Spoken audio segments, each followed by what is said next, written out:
자, 이제 호흡기를 보실 건데, 호흡기는 우리가 코가 있고요. 그 다음에 코에서 이렇게 공기가 통하는 기관이라는 곳이 있어요. 기관. 그 다음에 이렇게 이제 갈라지는 가지 지자 써서 기관지라고 해요. 그래서 여러분들 기관지에서 무슨 염증이 생기는 기관지염 이런 말 많이 들어봤잖아요. 이제 감기 걸렸을 때 기관지 염증이 생기면은 이제 기관지염이거든요. 그리고 이 기관지에 이제 폐가 이렇게 연결돼 있어요. 그러니까 이제 폐가 양쪽으로 좌우 한 쌍이 있고요. 요거를 이제 우리가 이제 기관계라고 호흡계라고 해요. 호흡과 관련된 기관들, 코, 기관, 기관지, 폐. 아시겠죠? 그리고 폐는 폐포라는 덩어리로 되어 있는데요. 여기 이따 보도록 할게요. 자, 호흡기는 숨을 쉬면서 산소를 흡수하고 이산화탄소를 배출한다고 그랬는데요. 기체 교환이 이루어지는 곳이고요. 산소는 들어오고 이산화탄소는 나가는 거죠. 코, 기관, 기관지, 폐 등의 호흡기관으로 이루어져 있다고 있고요. 그 다음에 호흡이라는 건요. 생명 활동을 위해서 우리가 에너지를 생성해야 되잖아요. 그치? 에너지를 만들려면 세포호흡에서 산소가 필요하기 때문에 산소를 들이마시는 거라고 생각하시면 돼요. 그래서 산소를 온몸에 있는 세포에 공급하기 위한 과정이 호흡이에요. 자, 이거 들숨과 날숨 돼 있는데요. 네, 들숨이라는 거는 잘 알겠지만 들어오는 숨이잖아요. 그러니까 산소가 많은 거고요. 이제 우리가 호흡할 때 호흡이라고 하잖아요. 이 흡이 흡수하다잖아. 그래서 호흡할 때 흡이 들숨이고요. 호가 나가는 거예요. 그래서 날숨이 호흡이에요. 그래서 합쳐서 호예요. 호기. 그래서 날숨과 들숨이라는 거는 호흡은 날숨과 들숨을 말한다. 네.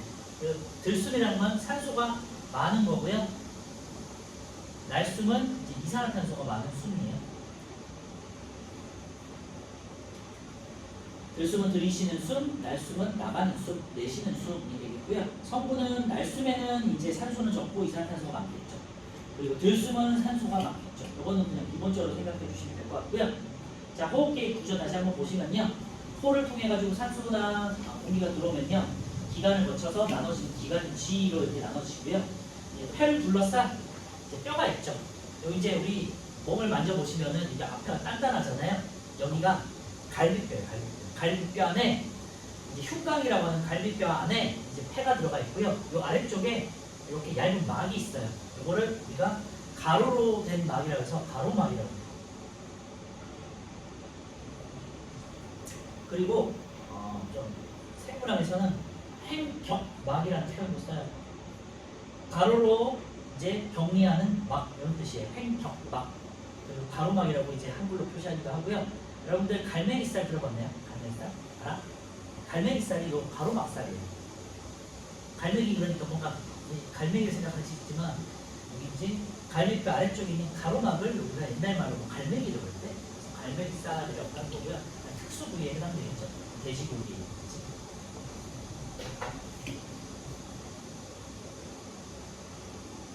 그리고 이제 오른쪽을 보시면요. 폐는 폐포라고 해가지고 작은 공기 주머니로 되어 있거든요. 그래서 여기가 폐 무수히 많은 이게 폐포들로 이렇게 구성되어 있고요. 이 폐포 하나가 이제 하나하나에다가 이제 책에 있는 그림처럼 모세혈관이 이제 둘러싸여 있어요. 폐 동맥으로 들어와가지고 모세혈관이 감싸져 있고 그다음에 폐 정맥으로 이렇게 나가면서 산소를 받아들이고 이산화탄소를 내보내는 거예요. 그래서 잘 보시고요. 그 다음에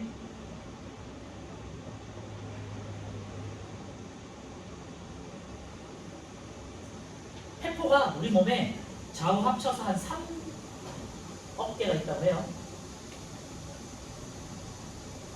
이 작은 공기 주머니가 그러니까 왼쪽 오른쪽에 약 1억 5천 개씩 정도 있는 거죠. 그래서 1억 5천 개씩 이렇게 작은 구멍이들이 폐를 구성하고 있다.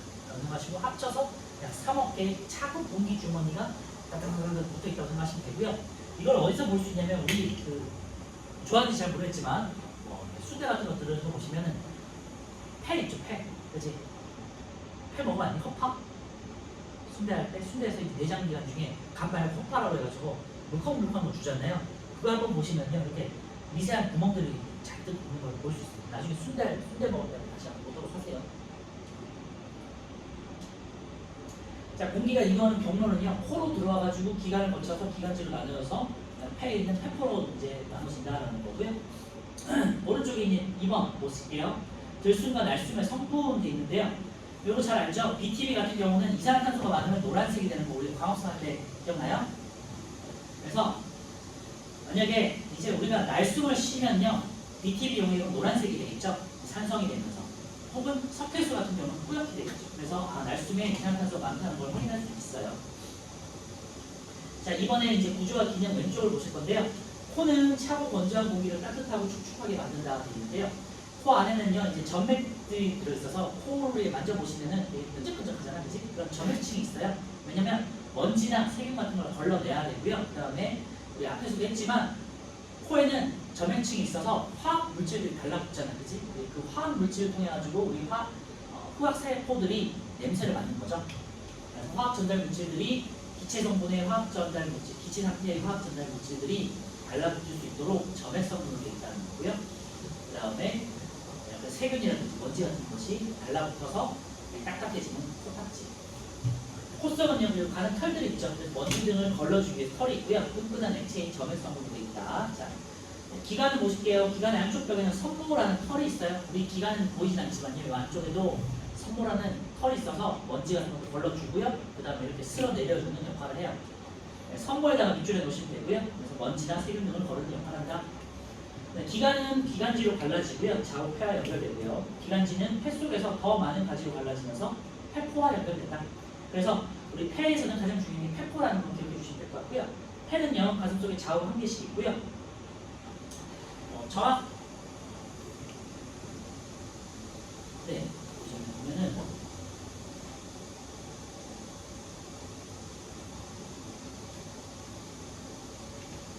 제가 좀 헷갈리긴 하는데 왼쪽이 아마 두 겹으로 돼 있었던 것 같고요. 왼쪽이 두 겹, 그리고 오른쪽이 세 겹으로 돼 있었던 것 같거든요. 그냥 참고로만 해주세요. 어쨌건 모양이 좌우가 한 쌍이 있긴 한데 모양이 다르게 생겼어요. 그리고 두 번째, 갈비뼈와 가로가로 둘러싸인 흉곽, 이게 흉곽에다가 동그라미 쳐놓고요. 갈비뼈 있죠? 새장처럼 갈비뼈가 있을 거 아니야, 그지? 이렇게 갈비뼈가 이렇게 있어요. 그리고 그 밑에 가로막이 있어요. 가로막, 그리고 바깥에 있는 이제 갈비뼈들 있죠? 갈비뼈. 요 사이에 우리 폐가 이렇게 있어요. 폐. 그러니까 일종의 새장처럼 이제 폐가 들어가 있다고 생각하시면 돼요. 요 공간은 우리가 흉강이라고 해요. 가슴 흉자, 공간에 대한 강자, 흉강이라고 해요. 그래서 갈비뼈와 가로막으로 둘러싸인 공간은 흉강이라고, 그 안에 폐라는 약간 풍선 같은 게 들어있다라고 생각하시면 되겠죠. 그리고 폐는 근육이 없어서 스스로 수축하거나 이완할 수 없고요. 갈비뼈와 가로막의 상대적인 움직임에 따라서 크기가 변한다고 있는데요. 폐는 근육이 연결되어 있긴 한데 우리가 내 마음대로 폐를 움직일 수는 없잖아요, 그렇지? 폐를 부풀렸다가 쭈그렸다가 내 마음대로 할 수 없는 건 아니고요. 이제 주변 근육에 의해서 커졌다가 작아졌다 이렇게 된다고 생각하시면 되고요. 수많은 폐포로 이루어져 있어서 공기가 닿는 표면적 매우는데 여기다 밑줄에 넣으세요. 우리가 이제 소화할 때 소장 표면적이 굉장히 넓게 윤기가 돼 있어서 표면적이 넓어졌잖아요, 그죠? 네, 똑같은 이유인데요. 산소나 이산탄소의 기체 교환을 원활하게 하기 위해서 표면적을 넓히는 거예요. 그래서 생물들은요, 표면적이 되게 넓은 구조들이 되게 많아요, 주변에. 보면 우리 이제 소장에서의 윤기도 있고요, 뿌리털도 되게 표면적이 넓잖아요, 그죠? 그런 것들이 물질 교환을 원활하게 하기 위한, 우리 이제 오른쪽에 3번 표면적을 넓히는 구조가 나와 있으니까 참고해 주시고요. 폐포와 소장 안쪽 벽의 주름과 융털은 표면적을 넓혀서 각각 기체 교환과 영양소의 흡수가 효율적으로 진행된다. 물질 교환을 원활하게 하기 위해서다. 주시고요. 자, 이제 왼쪽에 다시 돌아오셔서 폐포에다가 동그라미 쳐놓으세요. 폐포가 가장 중요하고요. 폐를 구성하고 있는 가장 작은 공기 주머니, 그러니까 기본 단위가 돼요. 폐포. 폐를 구성하는 작은 공기 주머니가 되고요. 폐 한쪽에 약 1억 5천 개씩 약 합쳐서 3억 개 정도 있다고 말씀드렸죠. 그리고 이렇게 공기 주머니로 되어 있는 이유는 표면적을 넓혀서 공기를 원활하게 흡수하고 배출하기 위해서다. 기체 교환을 원활하게 하기 위해서다. 라는 거 기억해 주시고요. 한 층이 얇은 세포로 있다. 두 겹이나 두꺼우면 안 되겠죠. 산소가 들어오고 이산화탄소가 나가야 되는데, 그러니까 기체 교환을 해야 되는데 얇은 막이어야 되겠죠. 그래서 한 겹의 얇은 막으로 되어 있고요. 여기다 밑줄하세요. 표면이 모세혈관으로 둘러싸여 있어요. 그래서 폐포 하나하나마다 다 모세혈관으로 둘러싸여 있어요. 그래서 폐포 하나마다 산소가 들어오고 이산화탄소가 나갈 수 있도록, 그래서 원활하게 기체 교환이 될 수 있도록 폐포 주변에 모세혈관이 잘 발달했다. 그래서 오른쪽에 보시면요, 폐포와 모세혈관 사이에서 산소와 이산화탄소가 교환된다. 여기다 노출해 놓으시고요. 자, 이제 가로막은요, 폐의 아랫부분에 있는 근육으로 된 막으로서 그렇게 이제 기압을 유지시켜주는 역할을 하겠죠. 막이 있습니다. 얇은 막이 있습니다. 갈비뼈는요, 폐를 이제 내부 장기를 보호하는 역할을 하겠죠. 바깥쪽에 있는 이제 갑옷처럼. 네, 오른쪽에 개념 문제 한번 풀어볼게요. 앞에 있는 1, 2장에 대해서는 훨씬 더 간결하고 구조적으로도 편리하죠. 그죠?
자, 1번 볼게요. 산소는 들숨보다 날숨에 적게 들어있다. 적게 들어있는 거니까 산소가 날숨에 적게 들어있겠죠? 이런 이산화탄소가 많아요. 그 다음에 코, 기관, 기관지, 폐 속에 있는 폐포 이렇게 하시면 되겠고요. 3번, 자, 이거 잘 기억하세요. 제일 위에서부터 A는 코, B는 기관, 공기가 이동하는 관 이런 뜻이에요. 기관. 그 다음 기관지로 나눠지고요. 이제 지라는 건요, 가지 지자 써서 갈라지는 거를 보통 지로 표현해요. 기관지. 그 다음에 폐, D가 폐가 되겠고요. E는 폐포, G는 가로막, 그 다음에 F는 이제 갈비뼈. 여러분들이 좋아하는 갈비는 이제 갈비뼈에 붙은 살들을 말하는 갈비뼈가 되죠. 갈비살이죠. 4번 A와 B에서 먼지나 세균 등이 걸러진다. 맞죠? 5. C는 기관지는요, 폐 속에 더 많은 가지로 갈라져서 폐포와 연결되죠. 5. D. 폐는요, 스스로 수축과 이완을 할 수 없어요. 주변 근육에 의해서 주변 근육이나 갈비뼈 그리고 가로막의 움직임으로 상대적으로 호흡을 하는 거라. X. D. 폐는요, 갈비뼈 가로막으로 둘러싸인 흉곽에 들어가 있고요. 5. 이와 그러니까 폐포는 모세혈관 사이에서 산소와 이산화탄소가 교환된다. 5. 폐포와 폐는요, 공기가 닿는 표면적을 넓히겠죠. 넓혀서 기체 교환이 효율적으로 일어날 수 있게 해야 되니까 X. F. 갈비뼈와 G. 가로막의 움직임에 따라서 폐가 크기가 변하겠죠. 5. 자, 넘겨주시고요. 이제 36페이지의 호흡 운동을 볼 건데요. 자, 호흡 운동의 원리는요. 폐는 근육이 없다고 그랬잖아요. 스스로 움직일 수는 없어요. 그래서 스스로 커지거나 작아지지 못하므로 흉곽을 둘러싸고 있는 갈비뼈가 있죠. 갈비뼈와 가로막의 움직임에 따라서 그 부피가 커지거나 작아짐에 따라서 폐도 부풀었다가 쪼그라들었다가 할 수 있는 건데요. 그 원리는 뒤쪽에 보시면은 이제 38페이지에 그 호흡 운동의 원리에 대한 실험이 있거든요. 그때 다시 한번 보도록 할게요. 자, 2번 호흡 운동이 일어나는 과정인데요. 네, 거기다가 별표 쳐놓고요.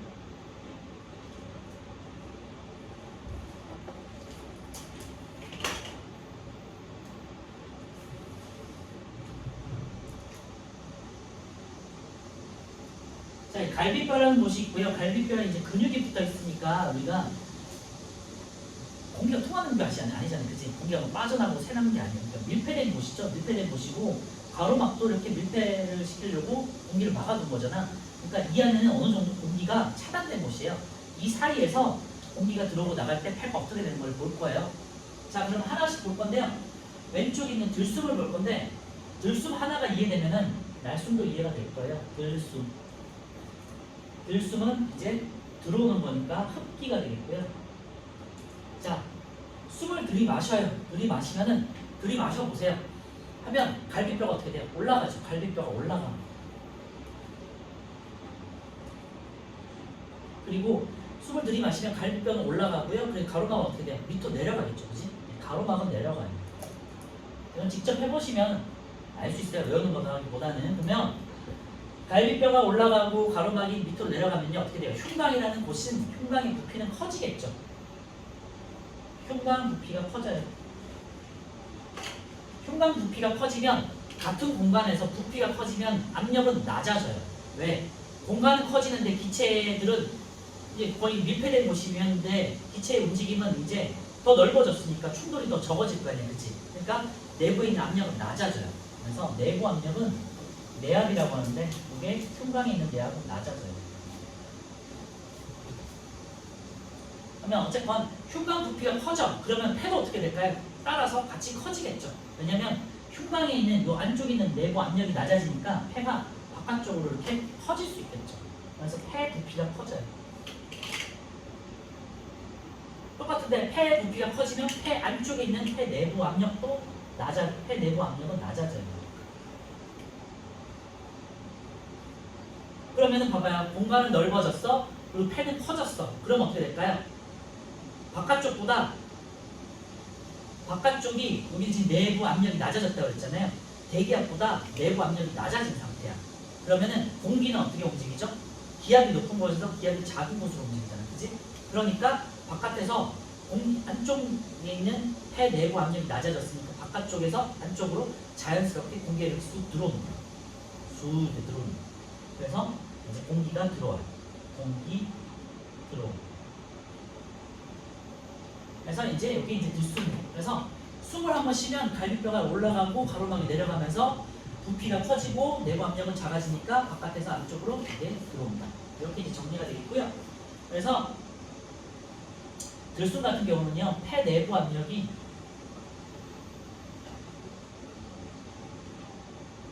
이제 대기압은 1기압이에요.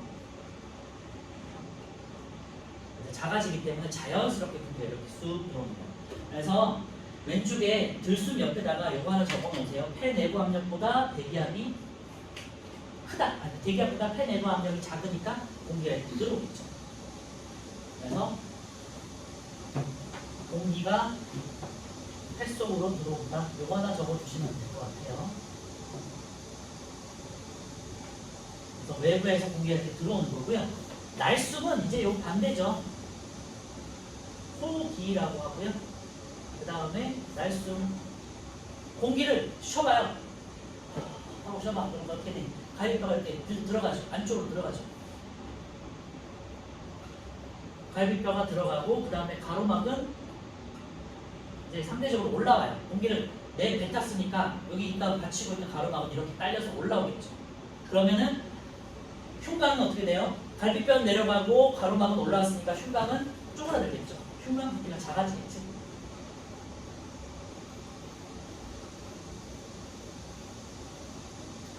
흉곽 내압은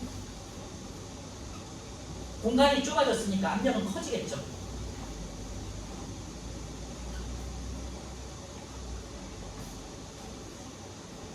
압력은 커지겠죠. 그럼 따라서 이제 흉곽이 쪼그라들었으니까 폐도 똑같이 쪼그라들겠죠. 그래서 폐 부피도 작아져요. 폐 부피가 작아지니까 폐 내부 압력은 커지겠죠. 그러니까 이제 하면은 이제 이번에는 내부 압력이 바깥쪽보다 압력이 더 커졌잖아. 그러니까 자연스럽게 안쪽에서 바깥쪽으로 공기가 이렇게 나가는 거예요. 공기가 나가요. 빠져나가. 네, 이걸 다시 정리하면요. 오른쪽에다 이제 그림 옆에다가 한번 써주세요. 위쪽이나 뭐 아래쪽이나 뭐 옆쪽에다 한번 써주시면 될 것 같고요. 폐 내부 압력이 이번에는 대기압보다 높아.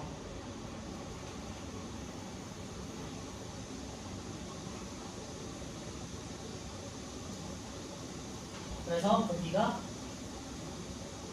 폐에서 밖으로 빠져나간다. 이게 이제 들숨과 날숨의 원리고요. 우리 3장에서는 요거 하나 잘 기억해 두시면 돼요. 폐포하고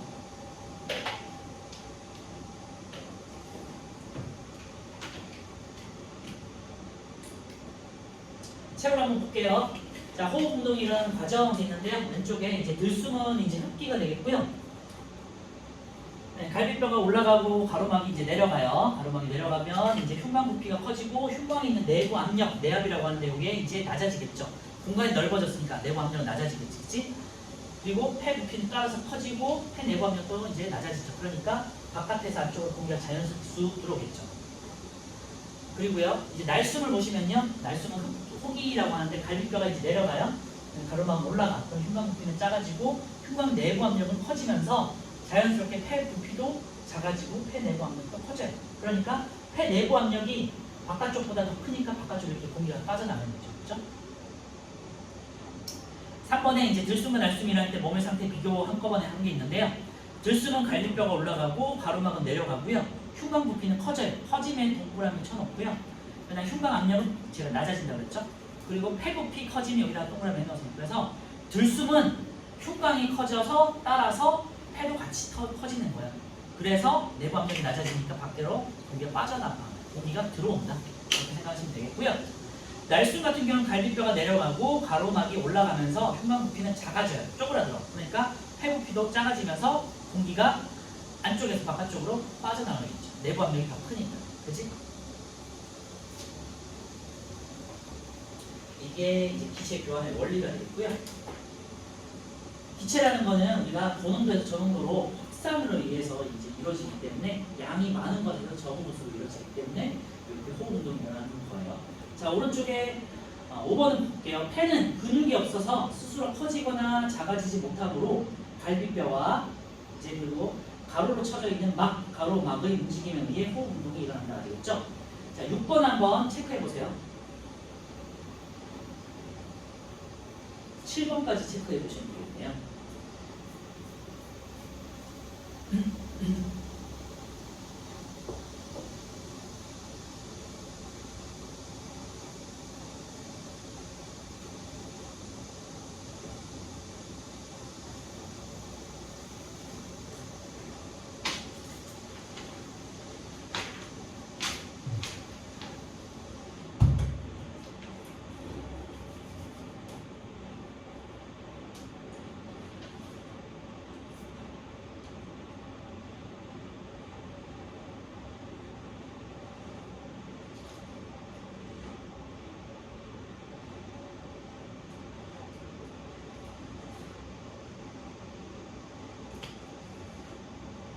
자, 들숨은 갈비뼈 올라가고요. 가로막은 내려가고요. 흉곽 부피는 증가하고요. 압력은 낮아지고 폐 부피는 증가하고 압력은 낮아진다. 날숨은요. 갈비뼈 내려가고요. 가로막은 올라가고 흉곽 부피는 감소하고 흉곽 압력은 높아지고 폐 부피는 감소하고 폐 압력은 높아진다. 7번은요. 가가 이제 갈비뼈가 되겠고 나가 이제 가로막이에요. 가로막이 내려가면 갈비뼈가 내려가면 갈비뼈가 내려갔어요. 내려갔어요. 날숨이죠. 그렇죠? 5. 가가 올라갔어요. 가가 올라갔다는 건 들숨이죠. 그러니까 흉곽의 부피가 커지면서 압력은 낮아집니다. 부피하고 압력은 반비례한다 이렇게 생각해 주시면 돼요. X. 나가 내려갔어요. 가로막이 내려갔다는 거는 들숨이죠. 들어오는 숨이죠. O. 나가 올라갔어요. 그러면은 폐 부피는 쪼그라들죠. 흉곽이 작아지니까 X. 그래서 7번에 OX, OX가 되고요. 자, 마지막으로 이제 기체 교환 볼 건데요. 기체 교환은 우리 아까 전에 했던 순환하고 이어지는 부분인데요. 아까 전에 동맥에서 모세혈관을 통해 가지고 모세혈관에서 조직 쪽으로 산소를 운반하고 그 다음에 조직에서 모세혈관 쪽으로 이산화탄소를 받았잖아요, 그렇지? 네, 그 내용이에요. 폐에서 보시면요, 폐에서는 이제 폐에서의 기체 교환인데 폐포와 폐포를 둘러싼 모세혈관 이렇게 돼 있죠. 그래서 폐포 코를 통해 가지고 기관지를 통해 가지고 이제 폐로 공기가 이렇게 들어왔잖아요. 그냥 폐포로 들어왔죠. 이 폐포가 폐포에서 이제 모세혈관 쪽으로 말하는 거예요. 폐포를 둘러싸고 있는 모세혈관 쪽으로 폐포에서 모세혈관 쪽으로 산소가 이제 이동이 되겠죠, 그죠? 왜냐면 코 기관지 폐포순으로 그래서 산소가 쑥 들어왔으니까 이쪽이 폐포 쪽이 산소가 많을 거 아니야. 그래서 산소 농도가 이렇게 높잖아요. 그러니까 이제 모세혈관 쪽으로 산소를 이렇게 보내줘요. 그리고 모세혈관은 이산화탄소가 많아요. 산소를 다 쓰고 이산화탄소를 받아들였습니다. 그러니까 모세혈관 쪽에서 폐포 쪽으로는 이산화탄소가 이동을 해요. 그러면은 이제 이산화탄소는 다시 폐포를 통해 기관지를 통해 가지고 코를 통해 가지고 밖으로 나가겠죠. 날숨. 그지? 들숨 때는 산소가 이렇게 해서 모세혈관 쪽으로 전달돼요. 아시겠죠? 그래서 그냥 기체라는 거는 단순하게 농도가 높은 쪽에서 낮은 쪽으로 이동한다고 생각하시면 되고, 이걸 우리가 농도에 의한 농도 차이에 대한 확산이라는 표현을 써요. 장소는 폐포와 폐포를 둘러싼 모세혈관 사이가 되어 있고요. 산소는 폐포 쪽이 많고 이산화탄소는 모세혈관 쪽이 많죠. 그래서 기체 교환은 산소는 폐포에서 모세혈관 쪽으로 자연스럽게 고농도에서 저농도로 이동하는 거고요. 그리고 이제 이산화탄소 같은 경우는 모세혈관에서 폐포 쪽으로 이산화탄소가 자연스럽게 반대쪽으로 흘러가겠죠. 왜냐하면 폐포는 얇은 막이니까, 모세혈관도 얇은 막이니까. 기체 교환의 결과 혈액에는 산소가 많아지고요. 이제 동맥혈이 되겠죠. 이산화탄소가 적어진다. 그래서 동맥혈이 되는 거예요. 자, 반대로 이제 조직에 써요. 조직에 가가지고 기체를 이제 모세혈관이 조직을 해서 산소를 주겠죠. 조직 쪽으로 모세혈관이 이번에는 산소를 받아서 왔으니까 산소가 많겠죠. 그러니까 조직 쪽으로 산소를 주고요. 조직에서는 이산화탄소가 많잖아요. 그러니까 이산화탄소를 모세혈관 쪽에 주죠. 그래서 모세혈관은 이산화탄소를 받아가지고 산소를 주고 이산화탄소를 받아서 다시 이제 심장 쪽으로 올라가지고 폐로 전달이 되겠죠. 그렇지? 그러면은 다시 이 이산화탄소가 폐포로 연결돼서 다시 밖으로 해서 밖으로 나가겠죠. 그렇죠? 그래서 이걸 한 줄로 이렇게 이을 수 있겠죠. 원래는 폐포, 모세혈관, 조직 이렇게 폐포, 그 다음에 모세혈관, 온몸에 있는 모세혈관, 그 다음에 조직 해서 산소가 여기서부터 이렇게 이제 흘러간다고 할 수 있고요. 조직에서 모세혈관 폐포 쪽으로는 이제 이산화탄소가 이렇게 전달이 돼서 코를 통해서 밖으로 나가겠죠. 그죠? 이게 이제 호흡이라는 작용이에요. 이제 기체 교환의 결과만 볼게요. 입줄 하세요. 혈액에 산소가 적어지고 이산화탄소가 많아지면서 정맥혈이 된다. 그래서 폐에서는 동맥혈이 되고요. 조직에서는 정맥혈이 되는 것만 잘 기억해 주시면 될 것 같고요. 그 밑에 이제 호흡계와 순환계가 합쳐져가지고요. 이제 같이 역할을 하는 거가 나와 있어요. 이제 아무래도 산소와 이산화탄소는 순환계, 혈액을 통해서 전달이 되는 거잖아요. 그래서 같이 협업을 할 수밖에 없다는 거, 협업을 해야 된다는 거고요. 기체는 산소는 적혈구를 통해 가지고 혈관을 통해서 이제 온몸의 조직세포로 전달이 되고요. 그 다음에 이산화탄소 같은 경우는 적혈구나 혈장에 의해서 이제 다시 밖으로 전달이 돼요. 자, 오른쪽에 4번 폐포에서의 기체 교환을 보시면요. 이제 동그란 부분이 이제 폐포죠. 이렇게 동그란 방울처럼 생긴 게 공기 주머니가 이제 폐포고요. 이런 걸 보실 때 이렇게 둘러싸고 있는 혈관들이 있는데요. 안쪽으로 들어오는 게 이제 정맥혈이에요. 산소를 다 쓰고 이산화탄소가 많은 정맥혈이고요. 그 다음에 바깥으로 나가는 게 동맥혈이에요. 산소가 이제 많아진 거고요. 요때 모세혈관과 폐포 사이에 이게 모세혈관인데 산소는 모세혈관 쪽으로 주겠죠. 산소는 많아지고요. 이산화탄소는 받아들이겠죠. 그래서 이렇게 산소와 이산화탄소를 기체 교환해가지고 산소가 많아지는 것을 동맥혈, 그리고 이산화탄소가 이렇게 온몸을 돌고 산소를 주고 이산화탄소가 많아지는 것을 정맥혈이라고 하고, 폐포에서 이렇게 기체 교환을 이룬다. 이렇게 알겠죠? 여기 이제 그림이 나와 있어요. 그래서 화살표 방향을 보시고 어떤 기체인지를 잘 알 수 있어요. A 같은 경우는 폐포 쪽으로 들어오니까 이산화탄소, B 같은 경우는요 모세혈관 쪽으로 나가니까 산소라는 걸 알 수 있어야 돼요. 자, 8번 같이 볼게요. 오른쪽에 1번 가에서, 가는요 지금 폐포와 모세혈관이잖아요. 산소의 농도가 폐포 쪽이 높다 그랬죠. 폐포가 모세혈관보다 높아요. 기역은 폐포, 위에는 모세혈관이 되어 있고요. 나는요 이제 조직에 갔어요. 이산화탄소 농도가 조직이 높죠. 그러니까 기역은 조직세포, 위에는 모세혈관이 되겠죠. 자, A와 C는 이제 뭘까 돼 있는데 화살표 방향을 보시고요. 모세혈관 쪽으로 빠져나가는 게, 폐포에서 모세혈관 쪽으로 빠져나가는 게 산소죠.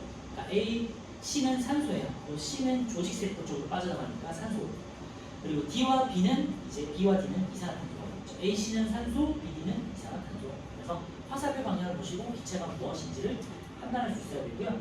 38페이지 호흡 운동의 원리 보실게요. 이것도 이제 문제는 꼭 하나씩 나오는데요.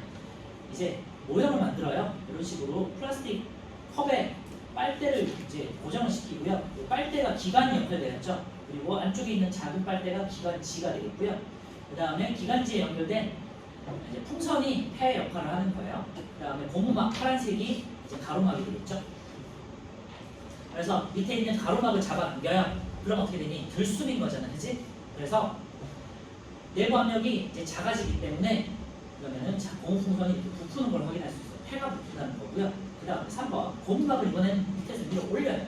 그럼 날숨이잖아요. 그래서 내부 압력이 커지기 때문에 폐가 쪼그라든다는 걸 확인할 수 있고요. 그래서 빨대 쪽으로, 빨대에서 이제 바람이 나오는 걸 확인할 수 있어요. 자, 정리만 볼게요. 호흡운동 모형에서 고무막을 잡아당기는 것은 사람의 호흡운동에서 들숨에 해당하고요. 밀어 올리는 것은 날숨에 해당하겠죠. 호흡운동 모형에서 컵 속의 공간은 우리 몸의 흉곽에 해당하고요. 작은 고무 풍선은 폐에 해당되겠죠. 밑에 있는 확인 문제만 풀고 오늘은 이제 마무리할게요. 뒤에 이제 40페이지에서 43페이지 실력 탄탄까지 숙제를 해오시면 다음 주에 여기서부터 이제 문제 풀면서 시작할게요. 그리고 다음 주는 이제 배설하고요. 그 다음에 뒤에 있는 이제 물질의 성질 단원을 이제 같이 나눌 거예요.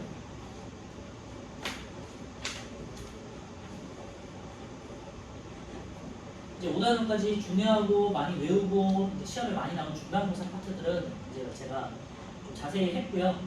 뒤에 이제 물질의 성질과 관련해서는 그렇게 중요한 게 없어서 좀 빨리 할 거예요. 물질의 특성. 그리고 뒤쪽에 7단원에 수권 같은 문제, 수권도 꽤 중요하거든요. 양이 좀 많아서 그런데 여기도 이제 조금 해야 되니까 물질의 특성은 좀 빨리 나가고 수권을 조금 더 자세히 할게요. 자, 1번 고무막을 당기면요 들숨이니까 들숨이고요. 내부 압력은 낮아진다고 했죠. X. 고무막을 잡아당기면요 풍선은 부푼다고 했죠. X. 고무막을 밀어 올려요. 그러면 날숨이고요. 내부 압력이 커지니까 부피는 감소하죠. O. 고무막을 밀어 올리는 것은 사람의 호흡 운동에서 날숨에 해당되죠. O. 자, 고무막은 가로막에 해당되죠. 오른쪽에 39번요. 한번 별표 쳐놓고 꼭 연습해 보세요. 호흡기관하고 호흡 운동 모형을 비교한 건데요. 요 이제 논리적인 구조로 잘 기억해 두시면 돼요. 아시겠죠? 외운다는 느낌보다는요 자기가 직접 해봐야 돼. 들숨할 때는 어떻게 돼요? 흉곽이 커져. 왜? 바로 갈비뼈 커지고 가로막이 내려가고. 그러니까 흉곽이 커지면서 폐도 커져. 그죠? 그래서 날숨은요 하고 나가면요 갈비뼈 들어가지. 가로막 올라오지. 그러니까 흉곽이 쪼그라들면서 부피도 폐 부피도 작아지면서 나가는 겁니다. 아시겠죠? 네. 오늘 조금 일찍 끝나는데요. 여기까지 하고요. 혹시 질문 있는 사람 없으면 1분 정도 시간 드릴 테니까 앞에 오늘 순환을 볼 거예요. 그래서 순환, 심장 구조라든지 온몸 순환, 체순환 같은 경우는 너무나 복잡하잖아요. 한 번 더 볼 수 있는 시간을 드릴게요. 그리고 혈액 같은 경우는 적혈구, 백혈구, 혈소판요 세 가지 구분하는 거.